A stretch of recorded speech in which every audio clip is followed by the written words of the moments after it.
त्रिकोणमिति गोटे short question मु दउची एटा 1 mark question शून्य स्थान पूरण कर दशम श्रेणी पिला माने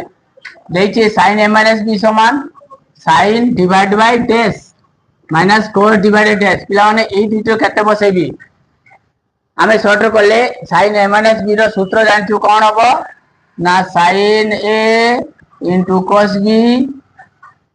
minus cos a into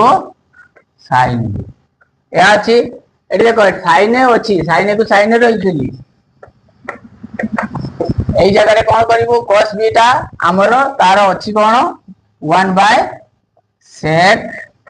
b पाइली तापरे एठी cos को cos अछि cos रहिला 1 by केते सिबला ना cosec b AE दुइटे हमकु बसेबे sin a ऊपर को बन देले sin a ऊपर रहिला तळे होची sec b cos a ऊपर रहिला तळे होची cosec